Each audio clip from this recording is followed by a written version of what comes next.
Well, good morning, folks. I started out the video yesterday, and that we was working on Josh's truck, and I meant to get it going when Josh was here and kind of show you what we did on putting it back together. But I just got busy and forgot to get you set up. So anyway, I'll bring you up to date here real quick. We went ahead and what we did with went ahead and like I said, I pulled that little screen out and underneath that sending unit and stuff, and we cleaned the sludge and stuff out of the oil pan, got everything all cleaned up and everything, and then we went to put it back together.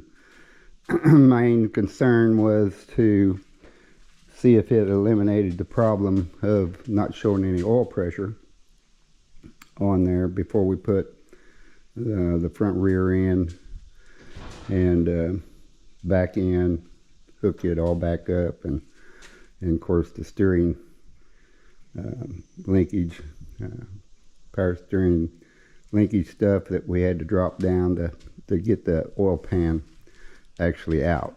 So anyway, so we went ahead and got that and put new oil in it.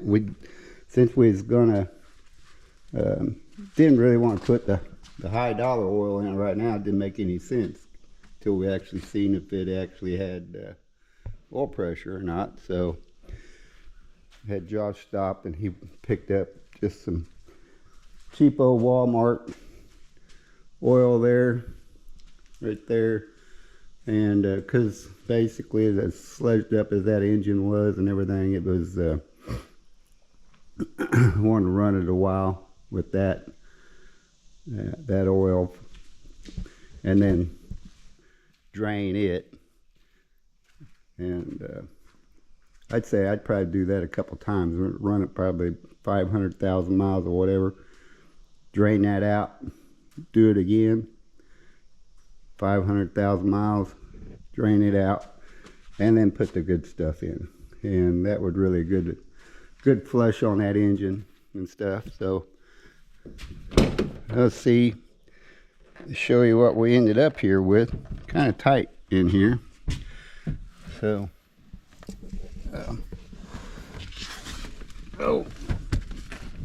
these runner boards,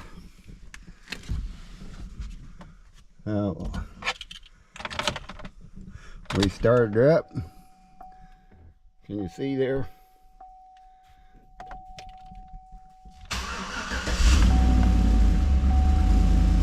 And looky there. So that was a good sign. We give him a high five, Josh. High five. Good. That took care of the problem and stuff. So does have the issues and stuff that we're going to have to.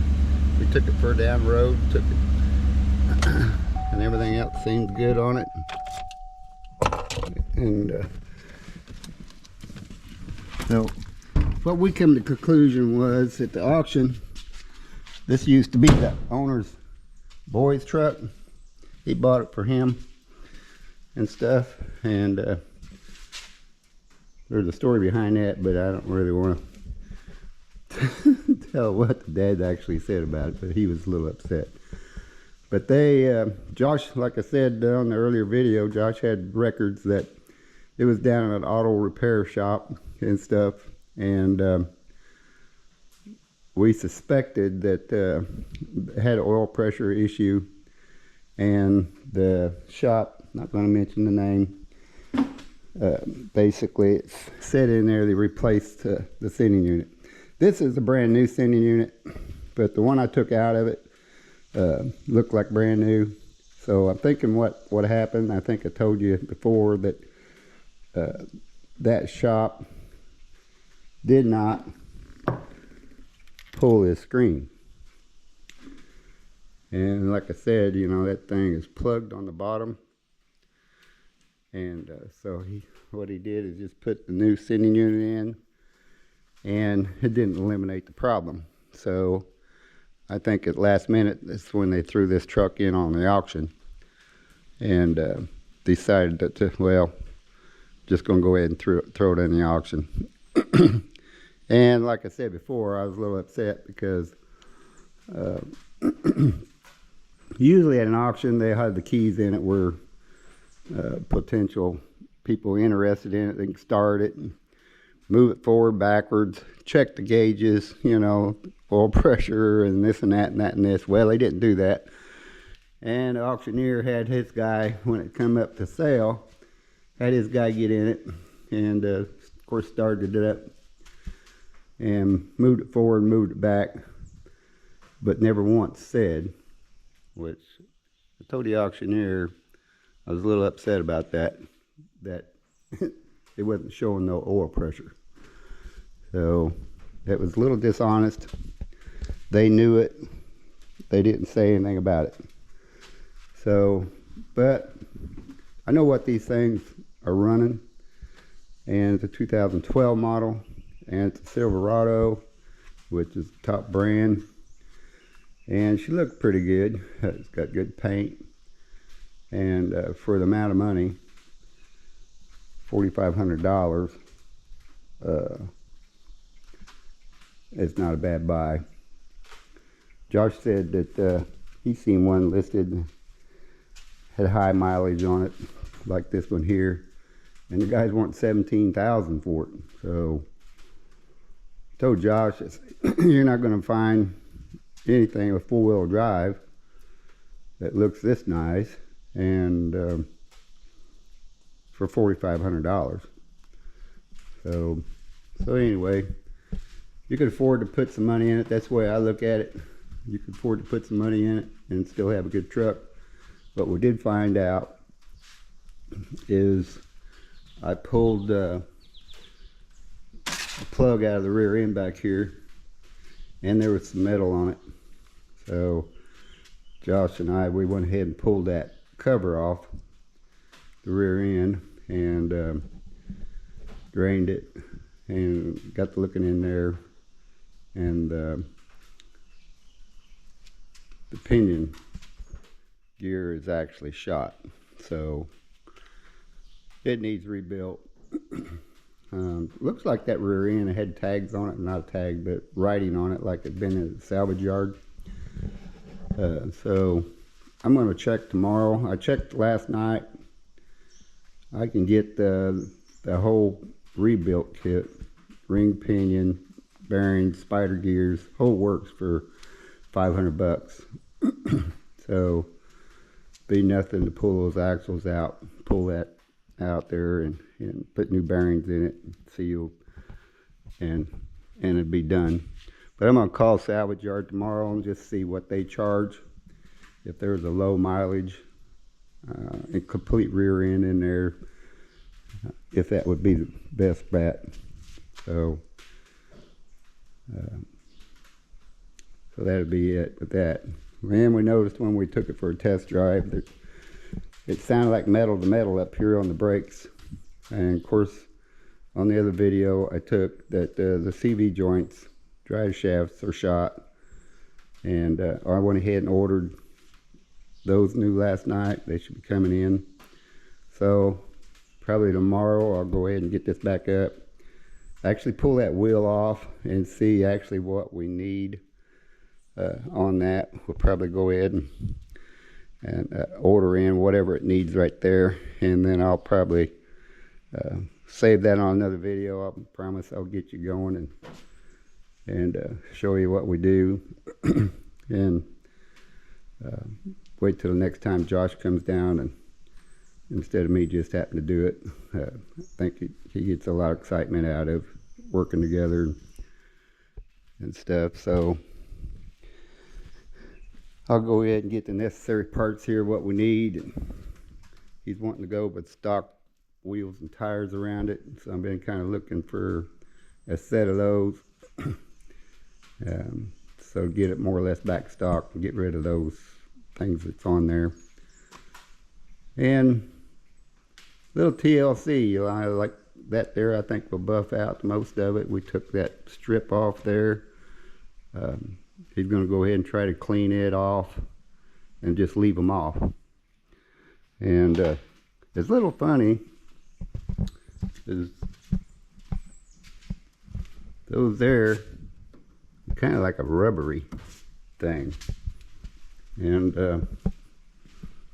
this one over on this other door, Josh noticed that it's plastic. So evidently they have changed that one. So I know you can get them online, and I wouldn't mind those plastic ones because they look pretty good. So I told Josh, if you can't cut that cleaned off or just leave them off, I would go ahead and get a set of those like this one here and put on it. And the owner said that his boy somehow jackknifed the trailer. I don't know if he's backing in or what, but got that side of the bed and this side of the bed. Now, now